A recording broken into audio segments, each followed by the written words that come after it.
Good afternoon.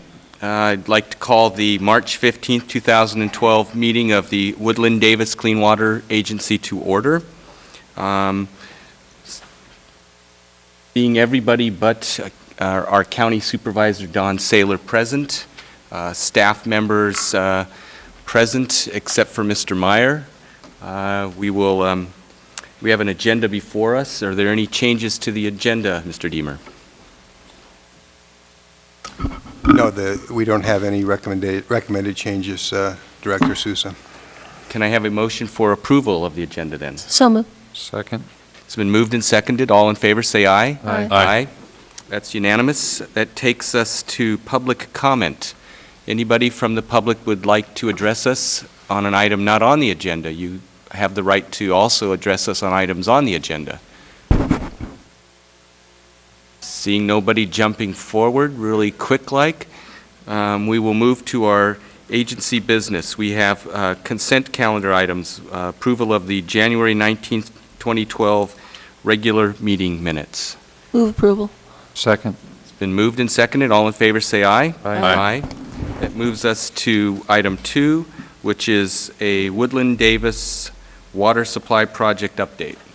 Yes, Chairman Sousa and board members, I have a brief report for you this afternoon. Just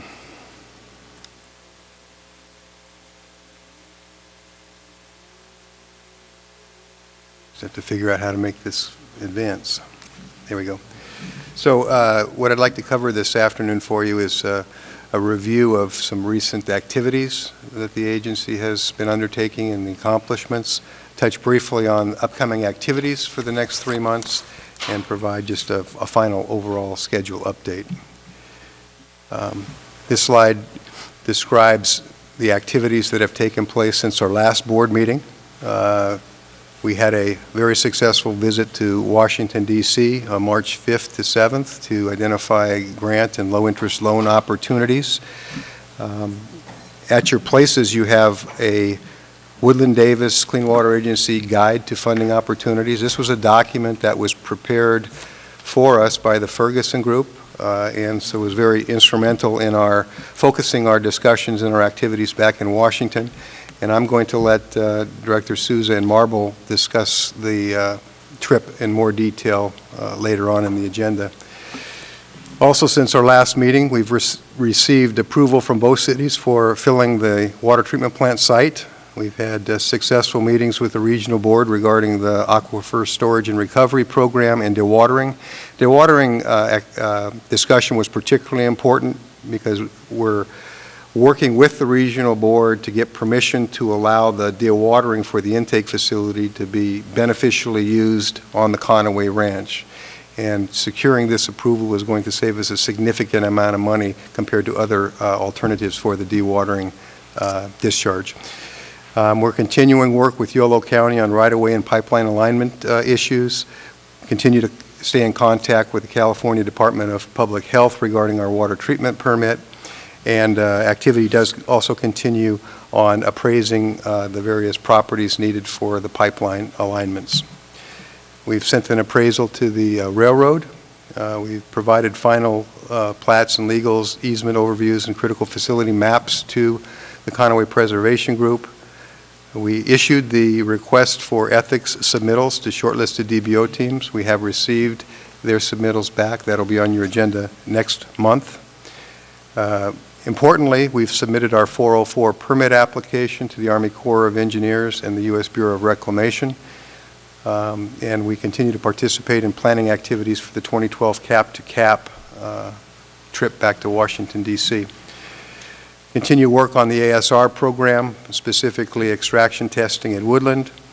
Continue to work with Conaway Ranch regarding access to the water treatment plant. 60% design has been completed by Montgomery Watson for the joint intake facility. We've also completed a telecommunication survey. This is a survey that identifies lines of sight between the various facility components that need to communicate with each other. So we've completed that effort. We now know the sight lines essentially for the communication pathways.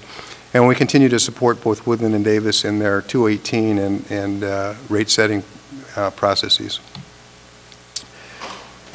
If we look ahead over the next 3 months, just touch on some of the activities that we'll be working on. We'll be completing the design of the site fill for the water treatment plant, continuing work on acquiring properties. We will review the ethics submittals that have been submitted by the shortlisted DBO teams, and that will be on your agenda next month. We plan to conduct an intake workshop with the DBO teams to make sure that they're apprised of the design and how it's progressing, and we'll be completing the 100% design of the joint intake facility toward the end of the 3-month period. We'll be submitting a 401 permit to the Regional Water Quality Control Board. This is a permit that's required any time that we're working essentially in wetlands or riparian areas, and it's required for the intake facility. We're working on an alternative to property acquisition from Harlan. They've raised some concerns with the alignment that was originally proposed, so we're trying to identify an alternative that would get the needed alignment in place at essentially the same cost to the agency. We'll also be preparing, beginning to prepare the FY 12-13 budget, and on your agenda next month we'll present the draft of that budget for your consideration, and then in May be asking for approval of the FY 12-13 budget. Again, continuing with planned activities for the next 3 months, I've mentioned the support for the rate-setting processes in both Woodland and Davis. That will continue. We'll continue to participate in planning for the Cap-to-Cap event in Washington, D.C., and continue to work with the Health Department on our water treatment permit, as well as continuing to work with Yolo County, Conaway Preservation Group, and PG&E on various easements and right-of-way issues. In summary, this table shows the major activity categories for the coming months. Land and easement acquisitions will continue, and anticipating those to be substantially complete this June. Continue to work on securing intake construction funding with a summer target date, and the permit, obtaining the 404 permit from the Corps of Engineers in the fall, completing the NEPA and CEQA documentation for the intake also in the fall, and then issuing the final RFP according to our current revised schedule in December of 2012.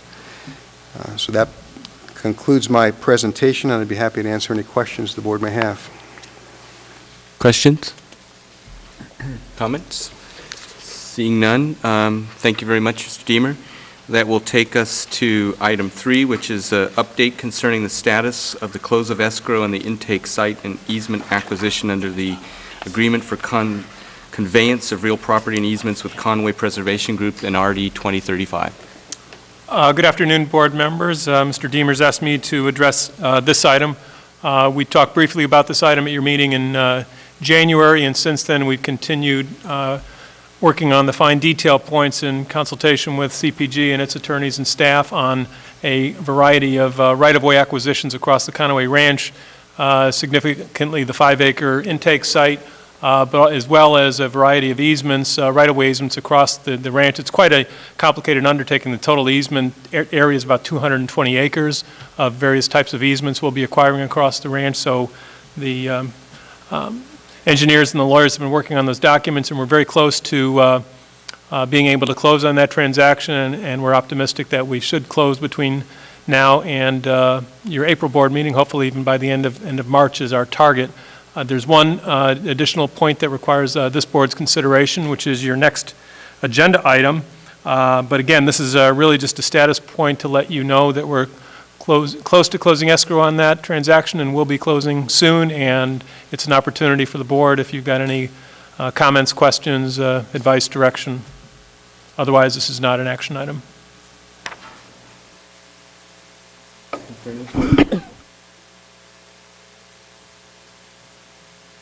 Comments or questions are moved to the item that's a follow-up. Just one question. Yes. I forgive you if you've said this before and it hasn't registered.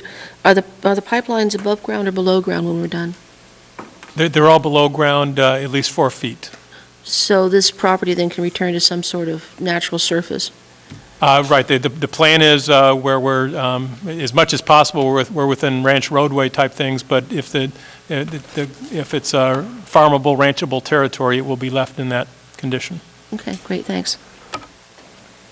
Seeing no further questions, we will move into item 4, which is consider approval of the implementation agreement with Conway Preservation Group and RD 2035 concerning Conway Ranch issues. Thank you, and again, this is my item. This is the last sort of piece that we're requesting agency board approval on.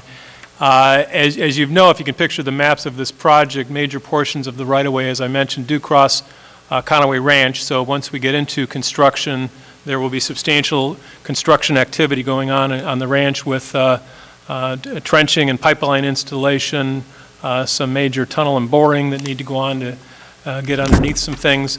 And Conway Ranch properly is concerned about coordination with the contractors. And so the agency has done a good job on its end in our contract documents we're working on to make sure the contractor does everything properly. And what the landowner has requested is that we have what we've characterized as this implementation agreement to link the landowner through the agency to the parts of our construction contract that protect the ranch. So this agreement will do a variety of things. It will confirm some of the key closing documents. It provides a mechanism to protect, there's this map that has been produced of critical facilities, pumps, canals, things on the ranch that are very important to preserve its ability for farming, and that the contractor is going to protect those. And then it structures a contract such that the contractor is able to enforce those things against the agency. The agency then, in turn, enforces those against the contractor.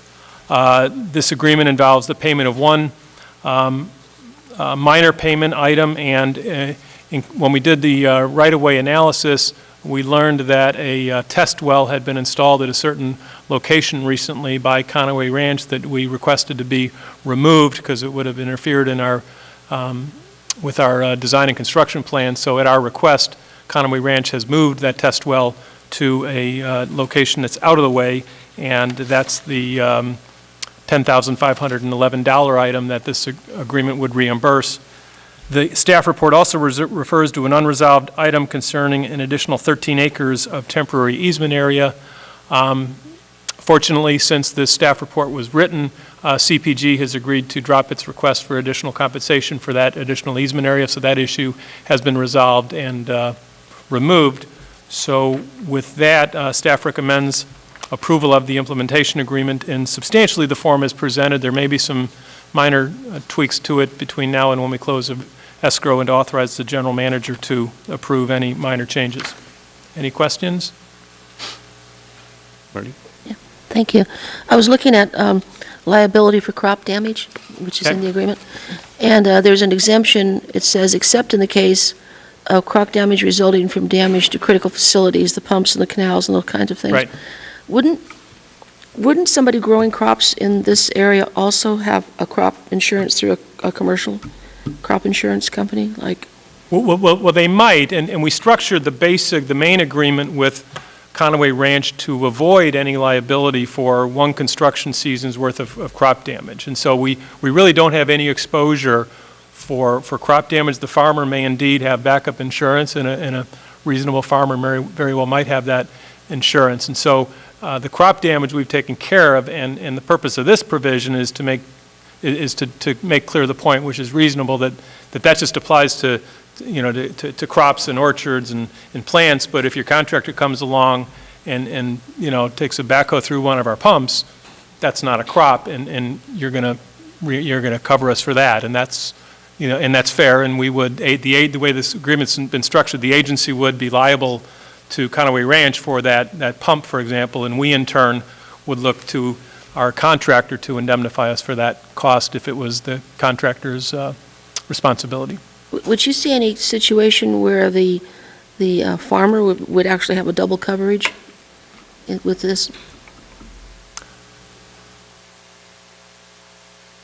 No, I'm not sure where you're getting at, Marty. Okay, well, You mean in terms of getting an insurance recovery and a... yeah. Well, again, this agreement just talks about these critical facilities, not the Okay. crops. And I suppose, potentially, because if, for example, construction takes 2 seasons of work, then our exemption for crop damage is just if we're able to get in and get out in one farming season. But if we have to come back, our contractor has to come back a second season and take out a row of crops, for example, to do work, then we will be responsible for crop damage for that second construction season. And if the farmer also has insurance, then maybe. The Okay. farmer may be able to get it. But again, our remedy is with, our obligation would be with Conway Ranch, Okay. CPG. Thank you. Yep. That's it. Any other questions? I have none. You've answered the questions I had concerning the last 2 items of financial potential, Okay. cost. So if there's no further questions, is there a motion to accept the agreement? I'll move the agreement. Second?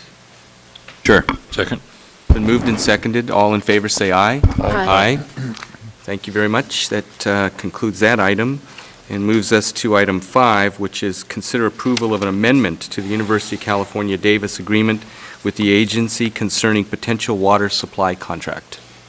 Yes, the staff is recommending the agency approve this amendment number 1. This is consistent with the resolution that was passed by this board last September.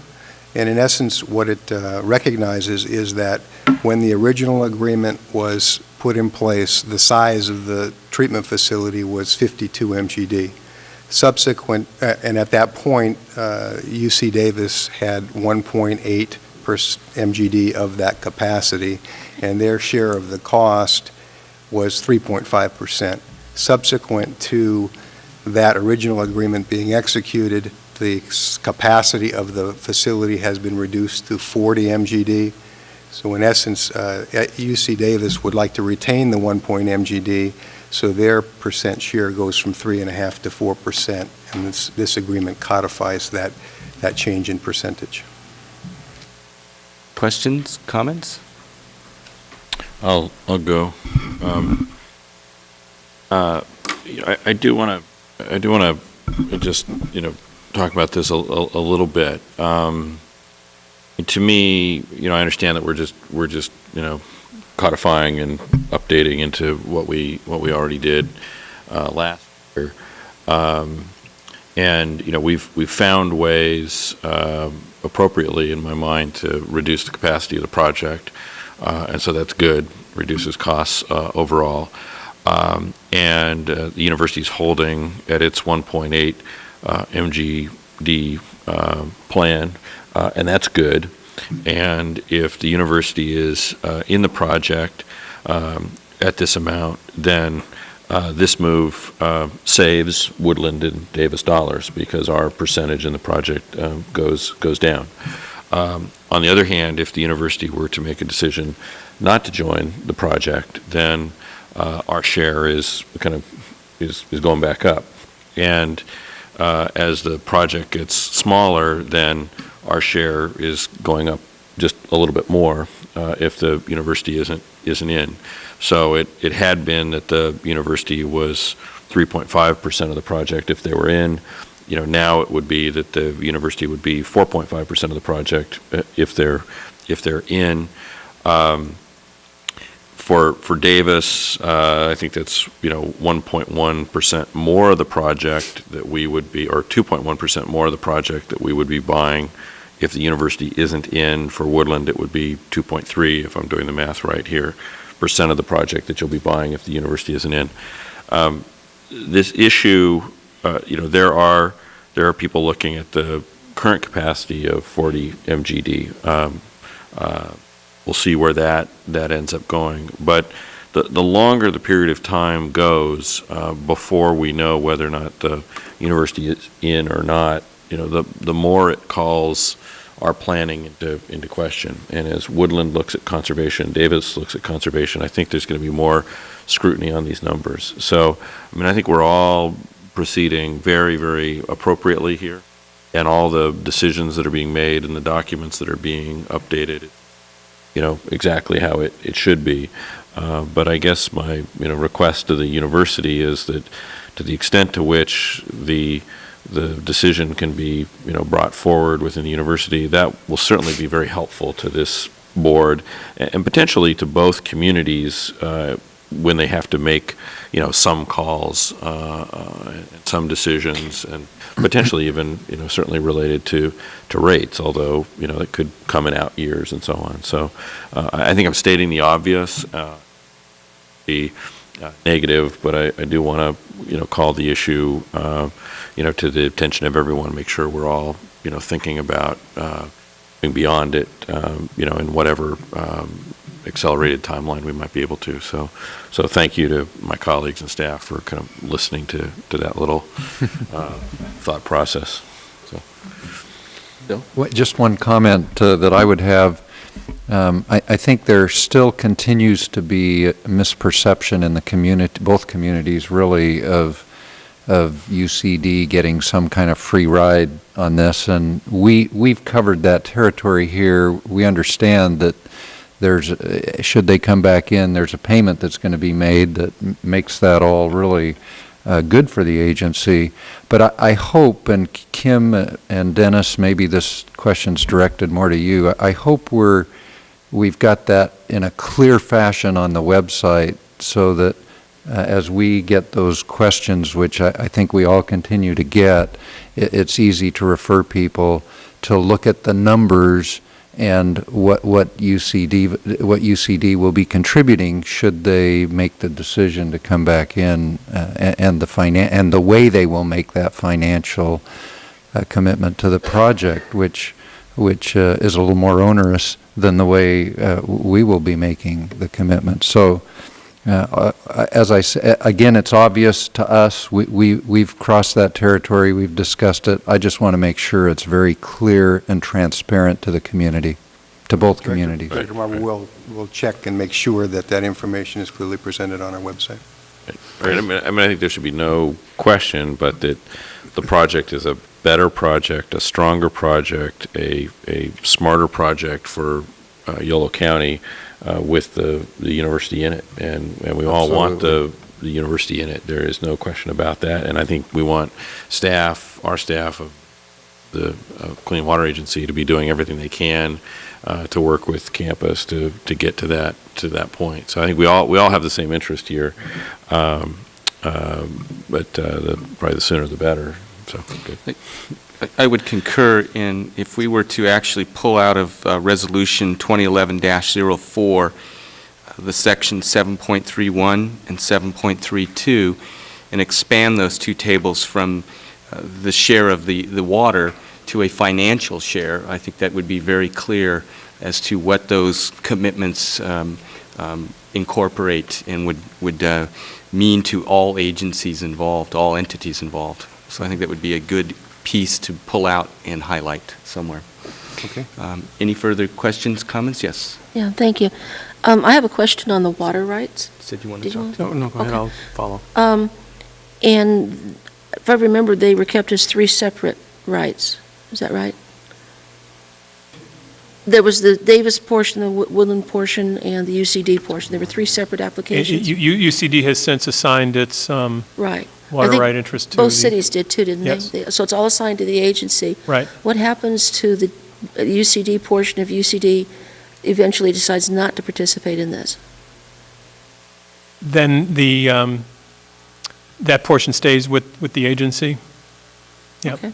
And then the various contracts, including the JPA as well as the agreement with the university, have sort of unwind provisions. If the project doesn't go forward through the agency, then there's an unwind provision where we can try to go back to the State Water Board and resplit the water right. But that was the water rights stay with the agency at that point. If the project goes forward and UC chooses not to participate. Okay, thanks. That's it. I appreciate the comments, and I'll kind of reiterate a couple of things I said to the Davis Water Advisory Committee a couple of weeks ago, and that was that we've been involved with the project. I was involved in 1994 when the original permit was applied for, and the first meetings with The flood control district, and we are still interested. Our intent is still to be a participant in this. As Bill Marble said, that when we make the decision, we're able to make the decision, I feel that we have the funding in place, that we'll be retroactively, pay and buy down the already fixed costs. One of the things that makes this kind of contract fair and reasonable is that the cost of construction doesn't change whether we're in or out. So if we're out, at least so far, everything I've seen has indicated that that's the case. So if we're in, it buys down the cost for the cities, and that's where we want to wind up. That'll help everybody. If we're not in, you're right, but the cost of construction will be the same. And so it's not like there's some element that's being reserved for the university that we're getting a free ride on. And I think that's a very important thing to understand. What will happen is if we're in, the need to expand the water treatment facility will come sooner. So there'll be another expense further down the line that would come sooner. If we're not in, that will be delayed off into the future. Of course, if we're in, it'll come sooner, but you'll also have our payments and our funding stream as well. So we would love nothing more than be able to make the commitment right now, but we, like you, have to work through one of the hardest budget times that there are, and hopefully we'll be able to find a way to pull it off. Any further comments? I appreciate it. Thanks. Public comment?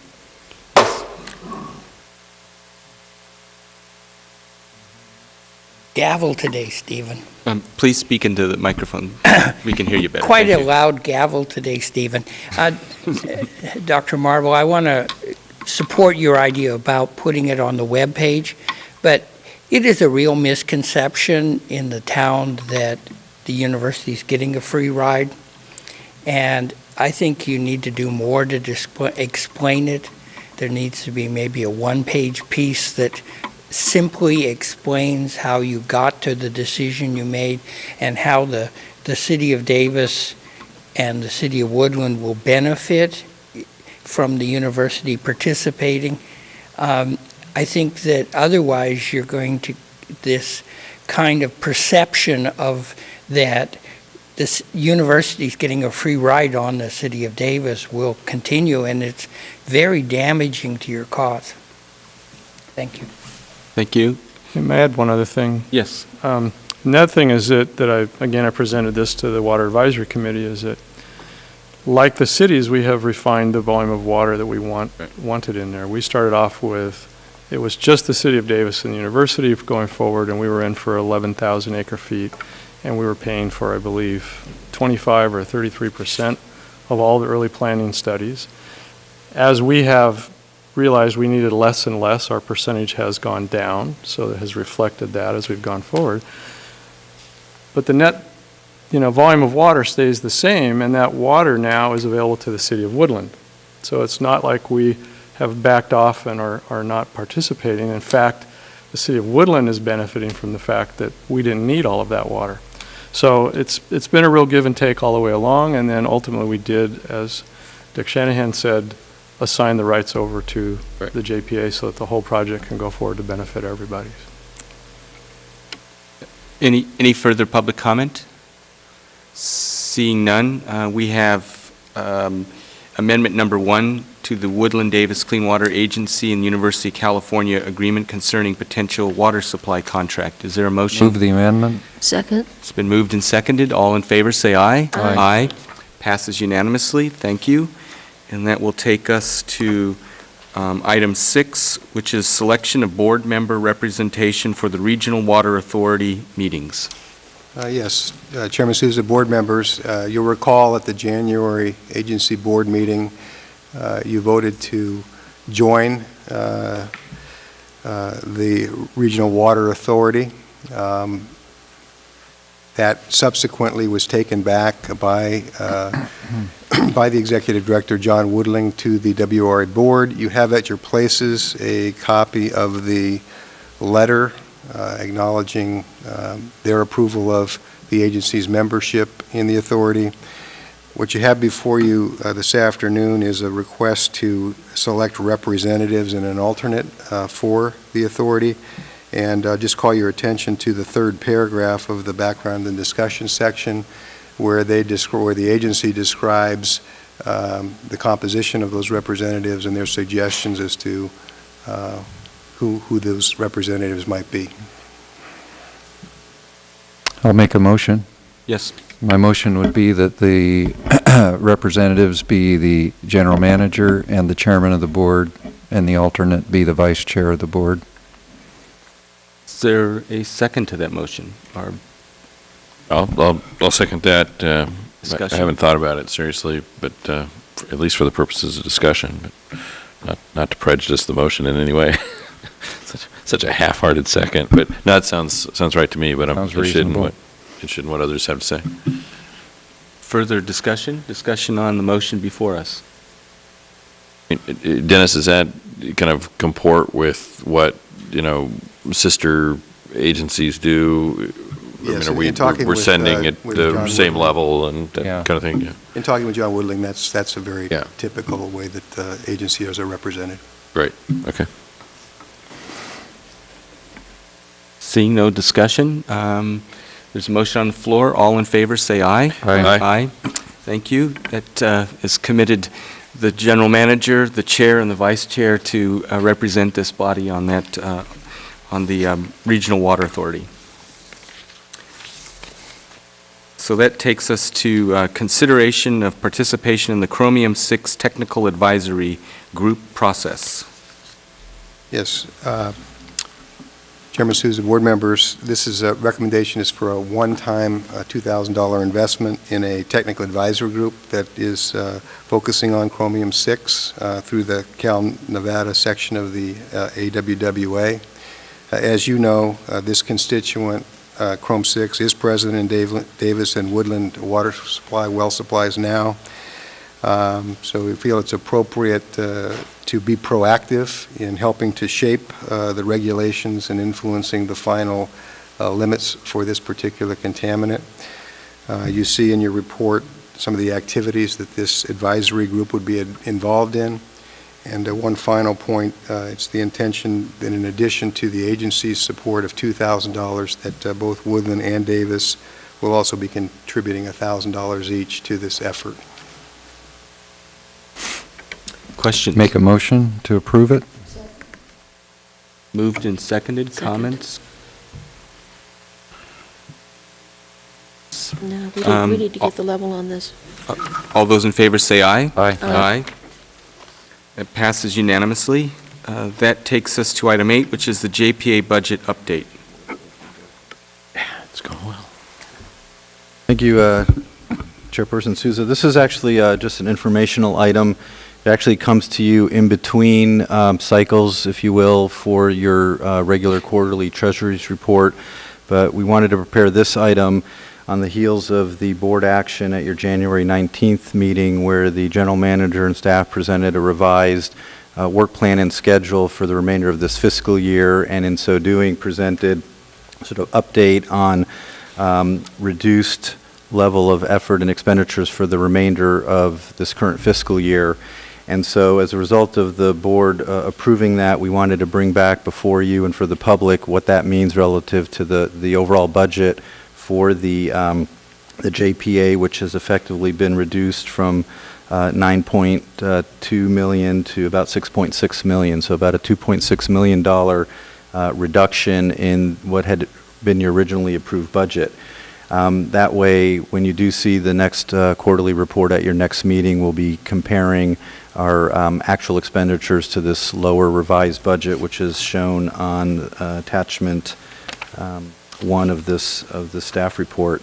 The other impact of the revised budget is the how we're treating it relative to the contributions that we are requesting from the two paying member agencies. And suffice it to say in summary that because we had already invoiced and collected payments from Davis and Woodland for the first 2 quarters for the first half of the year, whereas that would have represented under the original budget about 60% of the overall budget for the year, the amounts that were invoiced through the first half with this lower budget is in excess, I think, of 82% of the overall need for the year. So we will not be invoicing Davis or Woodland for what would have been the third quarter payment, but we'll soon be invoicing just the balance needed to, for the remainder of the year. And the point there is just simply that rather than continuing to collect at the rates that we had established, we've adjusted the rates, and by and large, the funding is remaining with the two member agencies and coming to the JPA board as needed to meet the cash flow and funding requirements for this. And that was discussed and agreed to between the two, with the two member agencies. And then, while not necessarily referenced in this report, and Dennis, you can chime in, I think another key component to this revised budget is that the general manager and the project team have also communicated to each of the contractors and subcontractors for the work, whereby the board had previously approved contracts and work orders for this year. All of the contractors working on the project have been advised of the revised scope and remaining budgets remaining for their work consistent with this revised budget, so we don't have a disconnect between the contracts that the JPA board had approved for each effort and the budget reflecting the changes. So that's the key point, I think, of this budget update. I also note in here that consistent with what has been sort of discussed and in practice, we the project team has also gone back and done a reconciliation of all of the expenditures of the JPA, actually from inception through the end of the most recent fiscal year, which represents about $7.5 million, which has been was expended through that period. As you know, and we kind of discussed in these earlier items, the contributions from the two member agencies are based on pro rata share of estimated project costs and estimated proportionate share of individual items. Yet throughout the project, we want to make sure that we have a good handle on what we're actually spending and how those allocations would have been made if we had sort of perfect information when we put the budget together. So what this report touches on is a reconciliation again through June 30 that shows that what was charged to the member agencies, including UC Davis, is actually within $3,000 or $4,000 for each agency of what the actual effort and actual expenditures are. So the good news is so far we're pretty darn close to what our allocation was in the budget. The better news is that we've got systems in place now to actually continue to track that. And so going forward, when you see, for instance, the next treasurer's report, and there's a presentation in here, the fund balances that are remaining for the JPA, we're at least able to identify how much of that is really comes from leftover contributions from City of Woodland, City of Davis, as well as UC Davis. And so I think that effort will serve the JPA and the member agencies well as the project continues, so that we can again make sure that each agency is paying for their share and only their share of the costs. The last item, just quickly to mention, and I apologize because perhaps the board could have received this, but earlier this week, just as we were putting this, finalizing this report, we did receive the inaugural audited financial statements for the authority as required in your JPA documents. And so between this afternoon and tomorrow, we'll be distributing those to the board, to the member agencies, and will also be up on the website. It's, I would just say initially, it's a fairly simple audit because it's just the revenues and expenditures year to date. And we haven't found any audit issues. The financials were deemed to be in sound shape and appropriate, and so you will be receiving that document, and perhaps we can highlight that further when you see the next quarterly report at your April meeting. And that concludes the budget update. Questions? Yes, Marty? Yeah. What I'm taking away right now is that because we're moving some activities to the next fiscal year, you're able to reduce expenditures this fiscal year, and so the cities won't have to contribute as much. But is there going to be an increased contribution next year to catch up with those activities?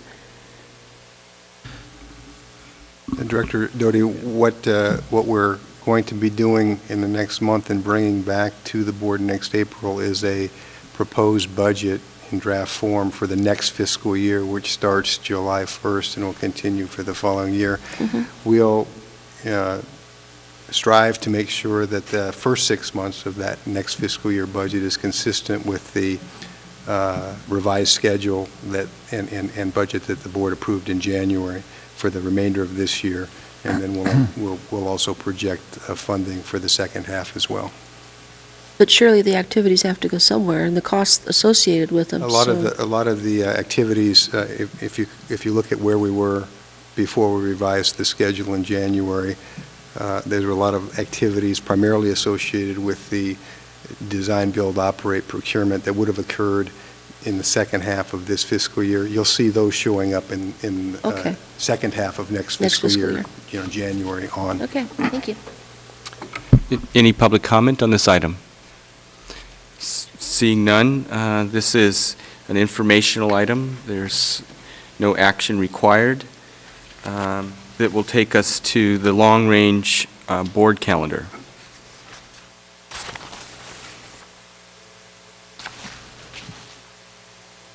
Yes, Chairman Souza, board members, you have a 8.5 by 11 version of the long-range calendar in your packet.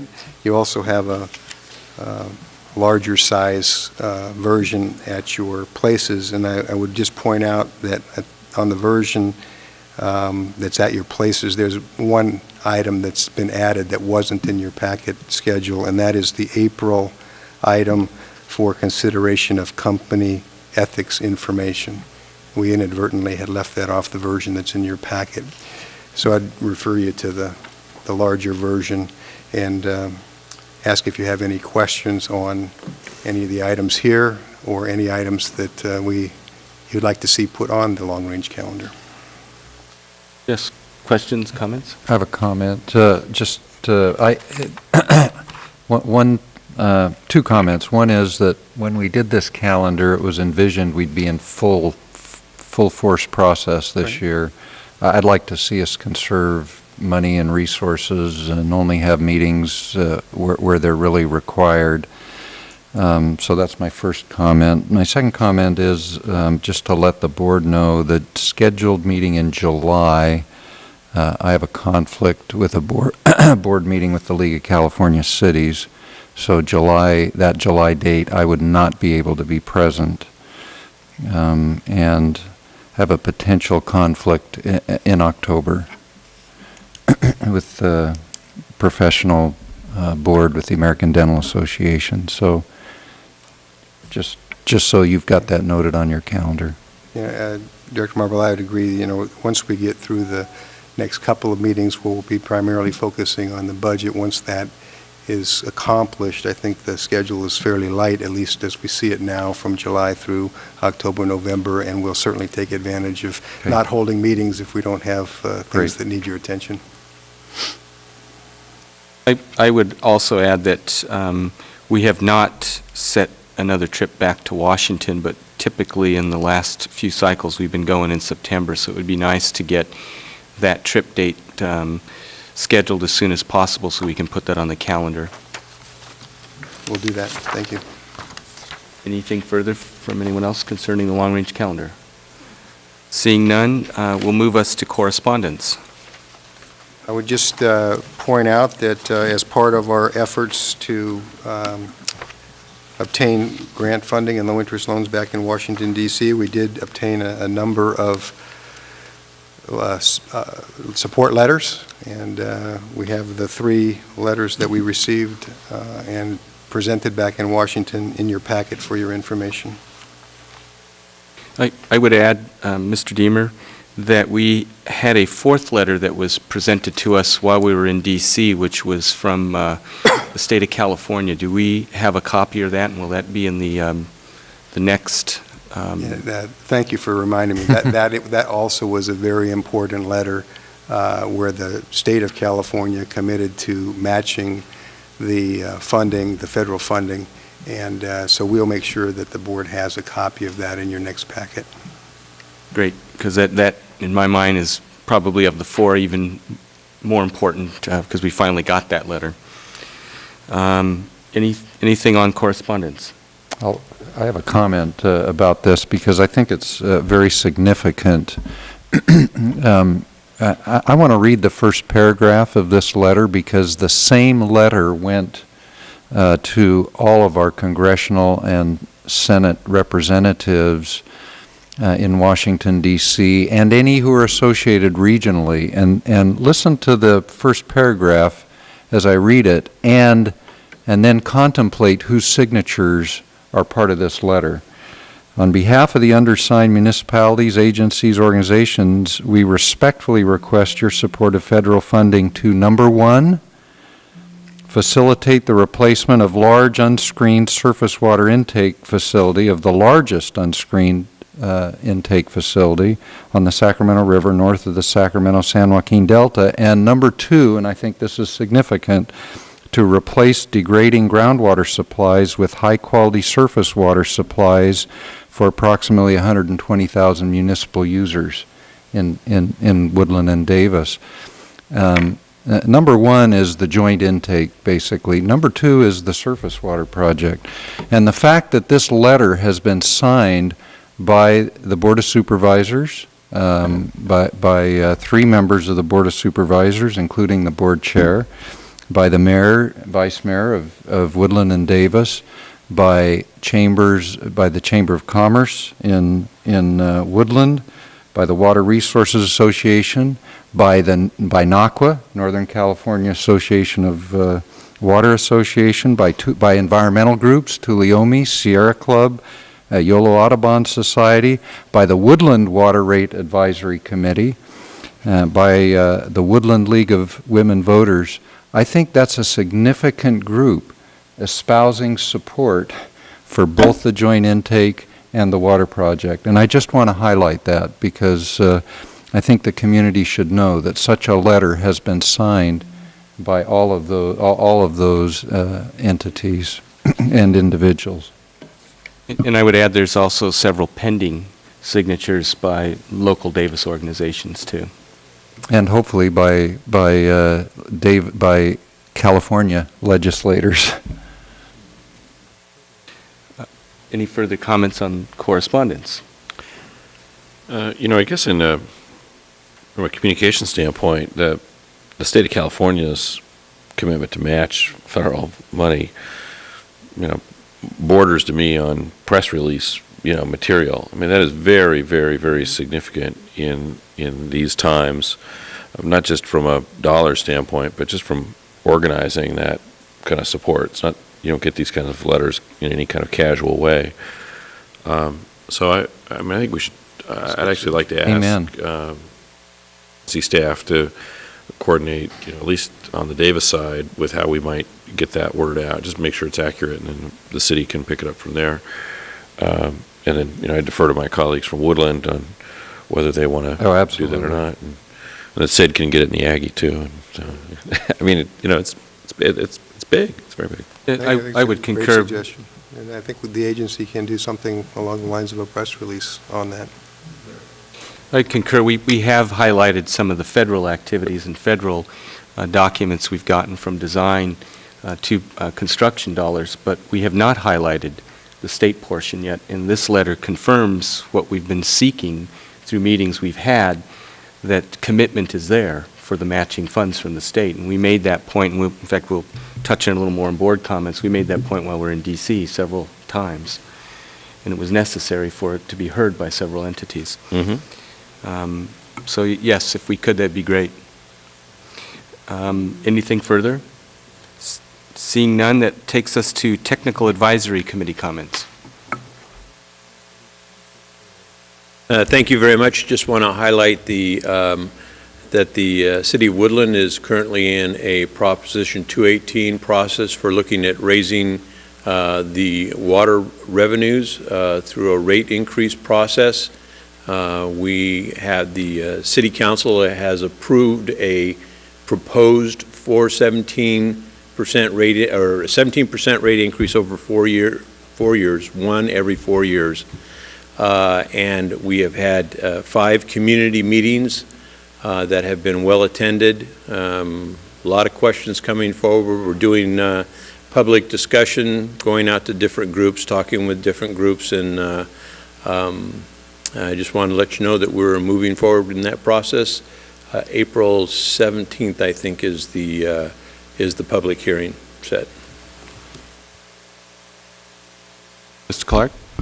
And following up on Woodland's process, as you know, Davis is going through a new rate-setting process, and we've established a water advisory committee.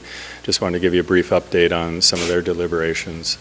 Our water advisory committee is trying to go through a very deliberate process of assessing 20 years of history, as Sid mentioned, to come to their own conclusions and make recommendations to the Davis Council. One of the first issues they're going to decide by early May is an evaluation of all the groundwater data to see what role that plays in the long-term needs of the community, if that's an option, and how much groundwater could be relied on in the long-term visioning plan. Following that, towards the end of June, their goal is to have a recommendation for council on the surface water project.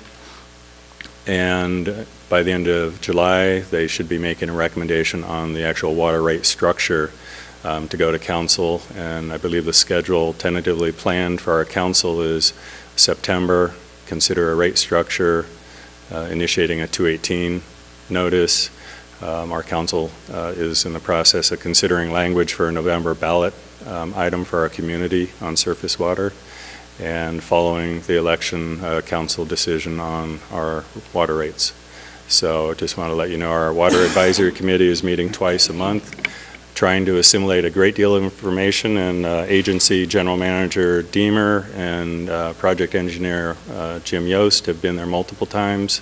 We've had our rate consultant there a couple of times, and numerous other experts to try to educate and provide information to our committee so they can come to some conclusions and make recommendations to our council. So we're progressing rapidly with short time frames in front of us, but we're making progress.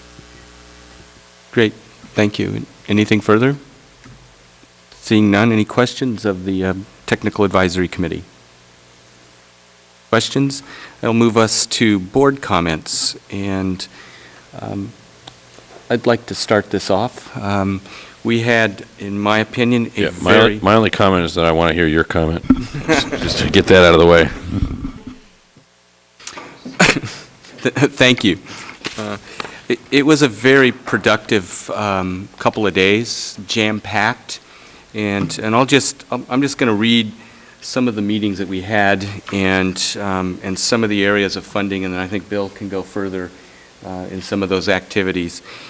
We started off at 8:30 in the morning and had a meeting with Representative John Garamendi. He gave us an hour and 15 minutes of his time. It was very productive. You don't often get that much time. It was not only productive from the standpoint that we were able to present both RD 2035's joint intake facility, the surface water project, but we were also able to present flooding issues concerning Woodland. And that was a good way to start all of the meetings that we had to come afterward. We went subsequently and met with Nicole Rohr of Representative Mike Thompson's office, briefly had an interaction with Representative Thompson. We met with James Patterson, who's legislative aide in the office of Senator Dianne Feinstein. We met with Kyle Chapman, who is the legislative assistant in the office of Senator Barbara Boxer. We met with Roger Crockwell, who is the professional staff member from the Energy and Water Development Subcommittee from the Senate Appropriations Committee. We met with Kyle Victor, and as we were meeting, Representative Doris Matsui, who came in and decided that she was going to give us 10 minutes and ended up giving us a half hour of her time, which was very nice of her. And she did some subsequent follow-up meetings on an issue concerning Woodland that was very vital, and it was very fortunate that we were able to press it because she was meeting with, I believe it's Colonel Weiss from the Army Corps of Engineers. We met with Josh Reiner, who's a legislative assistant in charge of agriculture and natural resources from the office of Wally Herger. The following day, we met with Sandra Weissman, which is a senior legislative assistant in the office of Representative Daniel Lundgren. We met with John Anderson, who is the staff director of House Transportation and the Infrastructure Subcommittee. We met with Commissioner Mike Connor from the Bureau of Reclamation and several staff members also at that meeting. We met with Matt King, who is with the Clean Water State Revolving Fund, and also Nick Chamberlain, who's with the EPA Safe Drinking Water State Revolving Fund. We met with Stephen Stockton and Brad Schwarzenberg from the Office of the Assistant of Civil Works from the United States Corps of Engineers. We met with Alex Hettering and Matt Siegel from, these are both program directors, examiners actually, from the Water and Power Branch of the Office of Management and Budget from the President's Office. And then we also, I think those are the main meetings, those are all the meetings we had. We had a couple other meetings set up, they didn't occur, but I think within 2 days, that was a whirlwind of meetings that went on, that were very productive. All of those meetings, we emphasized the need not only to get the federal funds for the intake facility, of which I believe we have firm commitments. And now we're just following the path that's necessary for the appropriation of those commitments. We have 100% design funds, now we're seeking 100% construction funds, and as we have stated earlier, we have now got a commitment from the state for the likewise of the matching state funds, which would be bringing us close to a total of $39 million that would be going towards this archaic intake structure on the Sacramento River. But we also found identified federal programs that came from the Drinking Water State Revolving Fund, Economic Development Assistant Program, USDA Rural Assistance Services, Corps of Engineers Environmental Infrastructure, Reclamation, which is a Water Smart and Water Energy Efficiency Grant, Reclamation, which is the Water Smart Reclamation and Reuse Grant, and we're looking at Housing and Urban Development Community Funds. We also were pressing state water programs, and those state water programs are Cal EPA, which is Integrated Regional Water Management, also from Cal EPA, Clean Water State Revolving Fund, from Cal EPA Consolidated Grants Program Non-Point Source Funds, from the iBank, an Infrastructure State Revolving Fund, and then from the California Department of Public Health, Safe Drinking Water State Revolving Fund, California Department of Public Health Prevention and Reduction of Groundwater Contamination Program, State of California Water Board, it's the Safe, Clean, and Reliable Drinking Water Supply Act of 2012, and from the Community Resources Group, a Community Resources Loan Fund for Water and Wastewater Lending. And within those meetings, we also spoke to one of them, a Representative Gibbs legislation, which is a proposal to set up an infrastructure loan bank. That's in the process of garnering support from first the House before it goes to the Senate, and we, in those meetings, said we would be more than happy to write a letter of support on behalf of that legislation, because that legislation would potentially provide for us funds at a much lower rate than bond funds. So I think there is a potential to set up this infrastructure loan bank that would benefit the agency and our cities. So those are the gist of the funding opportunities that we identified and pressed on behalf of this agency and the intake facility. Dr. Marble, you want to fill in some more of this very productive 2 days we had? Let me, that's a great summary, Stephen, and let me just add that following that last appointment on the second day, which was about a little after 3 in the afternoon, we raced for the airport and flew home that same night. So we are trying to conserve the resources of this agency, and it was definitely a work trip. I want to say a couple things about it. First of all, this is the first time we've had our Dennis with us as general manager. It was very productive to have. I felt it was very helpful to have Dennis there with us. And I also want to state that I believe that Stephen and I would be in absolute harmony in stating that had we not undertaken this Number one, employing a lobbyist, and number two, undertaking these trips every 6 months, we would not be today able to state that the joint intake structure federal funding was pretty close to secure. That has been a direct result of what's happened now every 6 months for the last 3 episodes, and the fact that it was part of cap-to-cap priority. I believe that those relationships that have been established back there have been critical to that joint intake structure receiving now the 100% design funding and commitments at the highest levels that the construction funding will be there through the CVIP Restoration Fund. So I think that success is a good one to highlight, and the agency ought to be highlighting the fact that some very good things have been accomplished as a result of the meetings with federal and state legislators.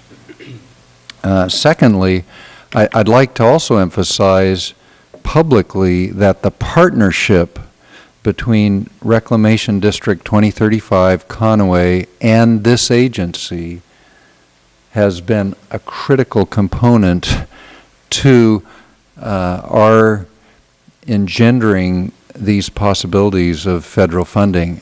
Absent that partnership, I don't believe we would be here, even if we were going back alone. It has been a very eye-opening thing to see the way doors can turn when you have that kind of a partnership with agriculture and with an urban partner working very closely together. We have Reclamation District 2035's board president with us. We have their board attorney, their attorney with us.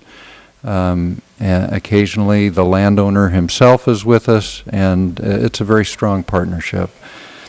I think that in terms of, as we look forward, there's the WIFIA funding, which is the Water Infrastructure Financing and Innovation Authority or Act that we're hoping to get passed. That's been worked on very faithfully, I think, by a member of our staff, Jacques Debras. Jacques ought to be recognized for the prominent role that he's playing with another federal, with another U.S. entity and organization in trying to secure the enactment of that financing. What it would mean to the agency is basically the potential for reducing the cost of our bonding by half. That's very significant, and we're getting widespread, I think, legislative support. It's not a handout, it's a reduction in the cost of borrowing funds, and hopefully that can bear some fruit. We also, I think, because of the savvy of our lobbyist, I think we had a very interesting meeting that Dennis took an active role in at the EPA, in which we're looking not only at the state revolving fund for water quality, which is, of course, the water that comes to us. We're looking at some creative options that we hope could materialize for the Clean Water State Revolving Fund, which deal more with discharge. This project, to all of us, has a very critical nexus to discharge. We've got the gun to our head, or we wouldn't be doing this, and the gun to our head relates to discharge. So we had, I thought, a very interesting meeting about, and we'll pursue those. They're creative opportunities. They may not materialize, they may, but there's much more funding available in the Clean Water State Revolving Fund than there is in the Drinking Water State Revolving Fund. So I thought that was a very interesting meeting. And then, as Stephen mentioned, he went through a list there that I'm not going to repeat the list, but we're pursuing every option that we can think of And I would say if the public has any idea of another option, they ought to let us know, and we'll pursue it too. I think we are working hard to get federal dollars into this project, and we'll be working hard, and we are working hard to get state dollars, and we have a state commitment already. So that's all I'll say. You have anything further you'd like to add, Dennis? Actually, I just say that, in my experience, being able to convey that everybody's on the same page is extremely important in getting support of the electeds and the appropriators. And I think the team did an excellent job, both the representatives from Woodland and Davis and from RD 2035 in conveying a unified message and being very clear about our objectives and what support we hope to obtain from them. And it was a very effective, that made our meetings very effective. Comments, questions from other members of the board? Further comments by board members? Thank you, Mr. Chair. I just noted today that in the House, the bill authored by Nunes of Visalia passed out of the House, and I'm wondering, do we have an analysis on that, aside from the fact it's going to attempt to rewrite the Endangered Species Act, I think, or some of the EPA requirements. It also, I think, is going to try to address water rights north of the Delta, and that's a big red flag for me. Hopefully it's going to die in the Senate, but eventually you can see where this is going, what they're going to attempt to do. So have we had an analysis of this at all? Aqua has been tracking this very carefully, and they have some information and analysis, so we can provide that to the board. That would be great. Thank you. Great, thank you. Anything further? Seeing, yes? Yeah, I just, Steve, I'm just going to ask you to, think about, during council member comments, reiterating at least some of what you just shared with us, because it really is, and maybe even summarizing some of what Bill said, I mean, it really is impressively stunning how methodically this board has gone about lining up the federal and the state support over the last 18 months or so, when we really knew exactly where we were going, and that story can't get lost, and we have to keep telling it. And in Davis, we certainly need to tell it during this process of the Water Advisory Committee going through its consideration. So I just want to ask you to be prepared to do that. And is there a formal letter that lays out the state of California's promise of a match? Yes. I was just looking through the packet here. Yes, that's the letter that's not in the packet. Asked about it. I see. Okay. Mr. Merrill. I see. Okay, perfect. I actually want to have that at our council meeting on Tuesday, and I want to, maybe we can even tag team a little bit. I really want to make sure that that's featured. So. Okay, thanks, Steve. Wholeheartedly concur, and as someone that's flown back to Washington, D.C. more than I ever thought I would within a year and a half period, actually a 2-year period, I have to say that familiarity actually brings good things. And it doesn't breed contempt. No, not right, contempt. It's brought great things. I mean, doors have been opened, meetings have been extended. We are known to our congressional representatives now as two that are working very hard on behalf of our cities to bring down the rates to our citizens. They get it, they understand it, they want to help us in every way that they can.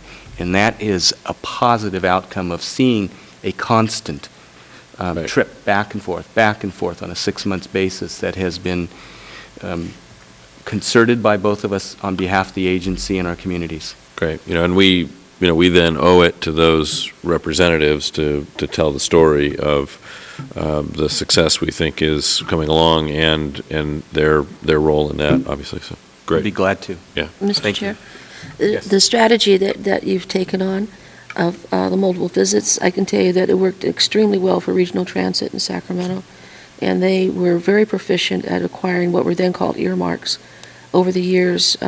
Mainly, they basically had them nailed down and in the appropriations bills before cap to cap even went back.